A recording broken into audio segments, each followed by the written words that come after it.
pemulung ini temukan gadis di tumpukan sampah. Sebulan kemudian mobil mewah datang menjemput. Bau asam dan busuk menusuk hidung Aris setiap hari, menjadi teman setianya saat menyusuri tumpukan sampah di pinggir danau. Tangan Aris cekatan memilah-milah botol plastik, kaleng bekas, dan kardus. Hidupnya adalah rutinitas sederhana, mencari rongsokan, menjualnya, dan membeli obat untuk ibunya yang sakit-sakitan. Bagi Aris, tumpukan sampah ini adalah ladang rezeki yang menjanjikan, meskipun ia tahu nasibnya tidak pernah semewah orang-orang di kota seberang. Hari itu, langit mendung dan angin bertiup kencang, membawa aroma tanah basah dan kesunyian. Aris hampir selesai dengan pekerjaannya saat matanya menangkap sesuatu yang aneh. Di antara tumpukan sampah basah, ada sebuah selimut tebal yang menutupi sesosok tubuh. Jantungnya berdebar kencang. Ia mendekat dengan hati-hati, memastikan tidak ada bahaya. Saat ia menyibak selimut itu, nafasnya tercekat. Di sana, tergeletak seorang gadis dengan wajah pucat dan bibir membiru. Rambutnya yang panjang berantakan dan menutupi sebagian wajahnya yang kotor. Gadis itu tidak bergerak, napasnya sangat lemah. Aris melihat luka di kepalanya dan darah yang sudah mengering. Ia tidak tega, tidak bisa meninggalkannya. Ia membayangkan betapa rapuhnya gadis ini, sama seperti ibunya di rumah. Tanpa pikir panjang, Aris menggendong tubuh yang ringan itu. Perjalanan pulang ke rumah kayu reotnya terasa jauh. Aris mempercepat langkah, sesekali merapikan gendongannya agar gadis itu tetap nyaman. Setibanya di rumah, Ibu Aris terkejut melihat putranya menggendong seseorang. "Aris, siapa dia?" tanya Ibu Aris dengan suara parau. "Aku menemukannya di tumpukan sampah, Bu. Dia pingsan dan butuh pertolongan," jawab Aris. Napasnya terengah. Dengan sigap, Ibu Aris membantu Aris membaringkan gadis itu di dipan usang mereka. Ibu Aris membersihkan luka di kepala gadis itu dengan air hangat, sementara Aris membantunya mengganti pakaian. Mereka merawatnya dengan penuh kelembutan, seolah merawat anak sendiri. Aris memasak bubur dari sisa beras yang mereka miliki. Suasana rumah yang biasanya sunyi, kini dipenuhi dengan kehangatan dan kepedulian. Berhari-hari Aris dan ibunya merawat gadis itu. Mereka bergantian memberinya makan dan memantau kondisinya. Perlahan, gadis itu mulai menunjukkan tanda-tanda kehidupan. Kelopak matanya mulai berkedip, tangannya mulai bergerak, dan ia bisa menelan bubur yang Aris suapkan. "Kau gadis yang cantik," gumam Aris suatu sore, saat gadis itu menatapnya dengan tatapan kosong. "Karena kau tidak ingat namamu, aku akan memanggilmu Sinta." Sinta, artinya permata. "Kau permata yang aku temukan di antara tumpukan sampah." Gadis itu, yang kini dipanggil Sinta, tersenyum lemah. Senyum itu tulus, meskipun matanya masih menyimpan kesedihan yang dalam. Hari-hari Aris kini tidak hanya diisi dengan mencari rongsokan, tetapi juga menemani Sinta. Aris mengajaknya berjalan di tepi danau saat sore hari, menceritakan kisah-kisah tentang desa mereka, tentang ayahnya yang sudah tiada, dan tentang mimpi-mimpinya yang sederhana. Sinta tidak banyak bicara, tapi ia selalu mendengarkan dengan seksama.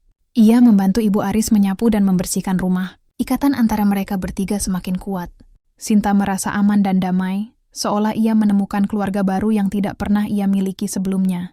Namun, di balik kedamaian itu, potongan-potongan ingatan yang hilang mulai berkelebat, membawa bayangan gelap yang ia sendiri tidak mengerti. Ada ancaman yang menunggu di luar sana, dan Sinta tidak tahu apakah ia siap menghadapinya. Hari-hari berlalu, dan Sinta pulih sepenuhnya, baik secara fisik maupun mental. Pipi yang tadinya pucat kini merona, dan mata yang dulu kosong kini memancarkan kehidupan. Ia tak lagi sekadar tamu, melainkan bagian tak terpisahkan dari keluarga kecil Aris. Sinta belajar memasak bubur, menyapu halaman, dan membantu Ibu Aris menjemur pakaian. Kehadirannya membawa keceriaan dan semangat baru bagi Aris dan ibunya. Aris semakin terikat pada Sinta, dan ia tidak bisa membayangkan hidup tanpa gadis itu. Namun kedamaian itu mulai terusik. Ingatan Sinta, yang awalnya hanya berupa potongan kabur, kini muncul lebih jelas dalam mimpi buruk yang berulang. Ia melihat kilatan lampu mobil yang membelah kegelapan malam, suara decitan ban yang tajam, dan suara tembakan yang memecah kesunyian. Yang paling mengerikan adalah wajah seorang pria yang tersenyum sinis, berdiri di antara pecahan kaca mobil yang hancur. Wajah itu familiar, tapi Sinta tidak tahu siapa dia. Perasaan dikhianati dan ketakutan yang mendalam terus menghantuinya. Setiap kali ia terbangun, keringat dingin membasahi tubuhnya, dan ia akan mencari Aris, berharap pelukan pemuda itu bisa mengusir bayang-bayang gelap dari mimpinya. Aris selalu ada untuknya, memberikan ketenangan dan janji perlindungan. Aku akan melindungimu. Sinta, jangan takut, bisik Aris suatu malam. Memeluk Sinta yang gemetar. Sinta percaya pada Aris, tetapi ia tahu ancaman itu nyata. Suatu siang, saat Aris sedang menjual rongsokan di pasar, ia mendengar obrolan dari kerumunan orang. Seorang pria paruh baya sedang membicarakan berita sensasional tentang hilangnya seorang gadis kaya. Soraya Ayu Wardana, cucu pengusaha besar itu, hilang sudah hampir sebulan, kata pria itu. Katanya kecelakaan, mobilnya jatuh ke jurang. Tapi mayatnya tidak ditemukan sampai sekarang. Aris mendengarkan dengan seksama, hatinya mulai tidak tenang. Ia melihat gambar di koran yang dipegang pria itu. Gambar seorang gadis cantik, dengan senyum yang familiar, dan mata yang sama seperti Sinta. Rambutnya panjang terurai, dan ia mengenakan gaun mewah. Aris mencoba menepis pikiran buruk itu, tetapi deskripsi yang ia dengar tentang Soraya, dengan tanda lahir kecil di bawah telinga kanan, persis sama dengan Sinta. Tiba-tiba, Aris merasa takut. Bukan takut pada Sinta, tapi takut kehilangan Sinta. Ia takut jika identitasnya terungkap, ia akan diambil dari sisinya. Aris menyadari ia telah jatuh cinta pada Sinta, gadis misterius yang ia temukan di tumpukan sampah. Ia menyadari Sinta adalah miliknya, sebuah permata yang ia temukan, dan ia tidak ingin mengembalikannya ke dunia yang penuh bahaya. Ketika Aris pulang, ia menyembunyikan koran itu. Ia tidak ingin Sinta tahu. Ia ingin Sinta tetap menjadi Sinta, gadis sederhana yang ia cintai. Namun kebohongan itu tidak berlangsung lama. Malamnya, saat Aris sedang memancing di tepi danau, Sinta datang menghampirinya. "Aris, aku butuh kejujuranmu," katanya. Suaranya bergetar. "Aku tahu ada yang kau sembunyikan." Aris menatap mata Sinta, yang kini tidak lagi menyimpan kepolosan. Ada ketajaman yang baru, sebuah tekad untuk menemukan kebenaran. Aris tidak bisa berbohong. Ia mengeluarkan koran yang ia simpan di saku celananya. Sinta melihat gambarnya sendiri di sana, di bawah judul berita utama yang mencolok. Soraya Ayu Wardana hilang secara misterius. Sinta mengambil koran itu, matanya berkaca-kaca. Ia tidak tahu harus merasa apa, sedih atau takut. Jadi, "Aku adalah Soraya Ayu Wardana," bisik Sinta. Air mata mengalir membasahi pipinya. "Itu tidak penting," kata Aris, memegang tangan Sinta. "Bagiku, kau tetap Sinta, dan aku akan tetap melindungimu. Aku tidak akan membiarkan siapapun mengambilmu dariku." Sinta menatap Aris. Kata-kata itu begitu tulus, begitu kuat. Ia tahu Aris tidak peduli siapa dia di masa lalu. Aris hanya peduli pada Sinta. Namun ia juga tahu ia harus kembali. Ia harus menghadapi masa lalunya. Bukan hanya untuk dirinya sendiri, tetapi juga untuk melindungi Aris dari ancaman yang datang. Sinta tidak ingin Aris dalam bahaya karena dirinya. Ia harus mencari tahu siapa yang mencoba membunuhnya. Dan malam itu, mereka berdua tahu bahwa kedamaian yang mereka nikmati akan segera berakhir. Keesokan harinya, Sinta dan Aris sepakat untuk menghadapi masa lalu Sinta. Aris tidak ingin membiarkan Sinta pergi sendiri, dan Sinta juga tidak ingin menghadapi dunia yang asing itu tanpa Aris di sisinya. Aris berjanji akan selalu ada, entah sebagai kekasih atau pelindung. "Kita hadapi bersama, Sinta," kata Aris, menggenggam erat tangan Sinta. "Aku di sini untukmu." Mereka berdua berjalan menuju jalan utama. Tidak tahu apa yang akan mereka hadapi. Tiba-tiba, dari kejauhan terdengar suara deru mobil. Aris dan Sinta menoleh. Sebuah deretan mobil mewah, berwarna hitam mengkilap, melaju perlahan dan berhenti tepat di depan mereka. Jantung Aris berdebar kencang. Firasat buruknya semakin kuat. Pintu mobil depan terbuka, dan seorang pria muda tampan keluar. Ia mengenakan setelan jas mahal, rambutnya tertata rapi, dan wajahnya dipenuhi kekhawatiran yang dibuat-buat. Matanya menatap Sinta, ada kilatan aneh di dalamnya. "Soraya, astaga, ini benar-benar kau," seru pria itu, menghampiri Sinta dengan langkah cepat. "Syukurlah, kami semua mengkhawatirkanmu." Pria itu memperkenalkan diri sebagai Galang, sahabat masa kecil Soraya. Ia menjelaskan bahwa seluruh keluarga panik saat Soraya menghilang, dan mereka telah mengerahkan tim pencarian besar-besaran. Galang, dengan nada yang meyakinkan, mulai menceritakan apa yang terjadi malam itu, persis seperti yang ada di berita. Ia menjelaskan bahwa kecelakaan itu disebabkan oleh kesalahan teknis, dan dugaan hilangnya Soraya sempat membuat keluarga putus asa. Sinta mendengarkan dengan tatapan kosong. Ia tidak mengingat pria di depannya ini. Senyum Galang terlihat ramah, tetapi mata Sinta tak bisa menangkap kejujuran di sana. Ia merasakan ketidaknyamanan yang sama seperti yang ia rasakan dalam mimpi buruknya. Maaf, aku tidak mengingatmu, kata Sinta, pelan. Dan aku tidak ingin pulang. Aku ingin tetap di sini, bersama Aris. Galang tersenyum tipis, seolah mengerti. Aku mengerti, Soraya. Ingatanmu masih belum pulih. Tapi, percayalah, ini demi kebaikanmu.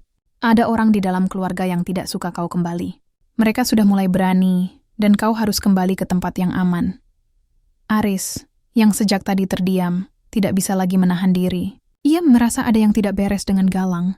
Siapa? Siapa yang tidak suka Sinta kembali? Tanyanya, suaranya dipenuhi kecurigaan. Pamanmu, Bapak Danu. Dia ingin menguasai perusahaan dan warisan. Dia sangat berkuasa, dan kau harus kembali secepatnya agar bisa melawannya. Jawab Galang, menatap Aris dengan tatapan meremehkan. Hidupmu akan dalam bahaya jika kau tetap di sini, di tempat ini. Kata-kata Galang menusuk hati Aris. Ia merasa rendah dan tidak berdaya.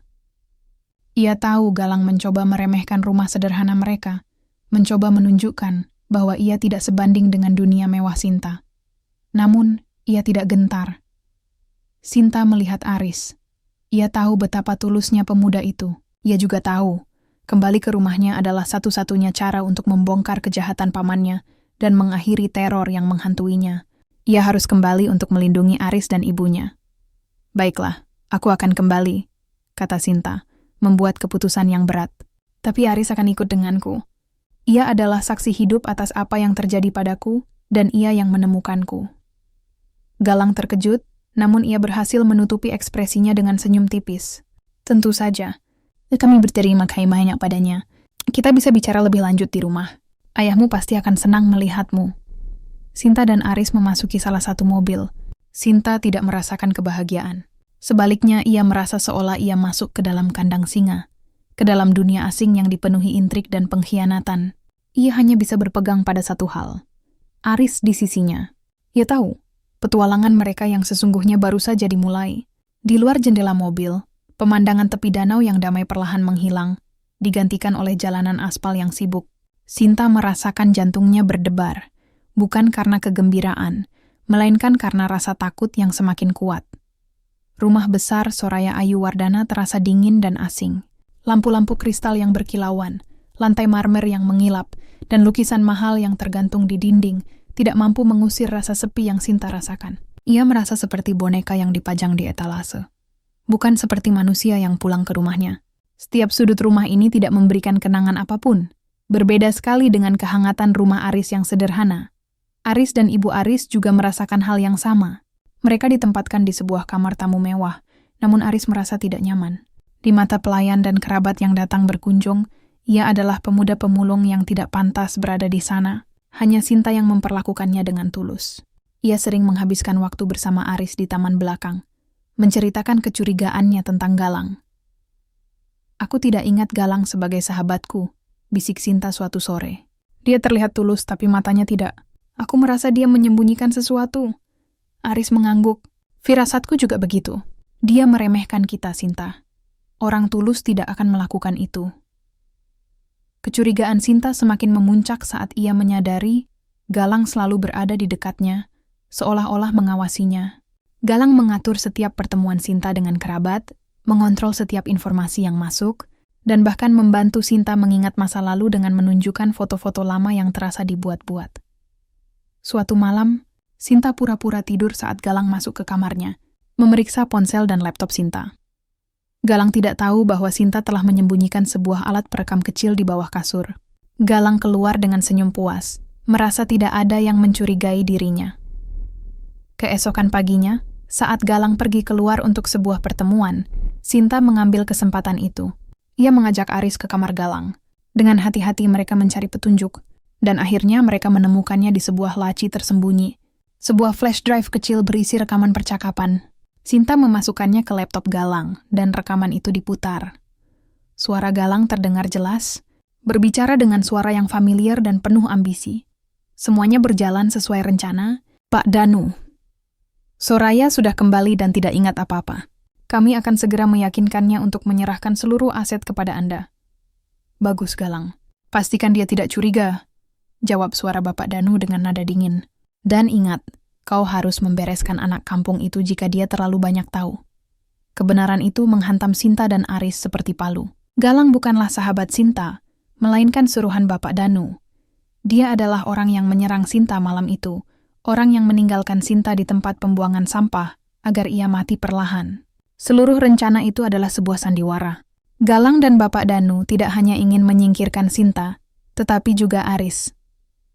Mata Sinta memerah menahan amarah dan kekecewaan. Aris merengkuh Sinta. Ia tahu mereka dalam bahaya besar. Mereka tidak bisa lagi tinggal di rumah ini. Sinta dengan tekad bulat mengambil flash drive itu dan menyembunyikannya di balik kalungnya. Kita harus keluar dari sini, Aris, bisik Sinta.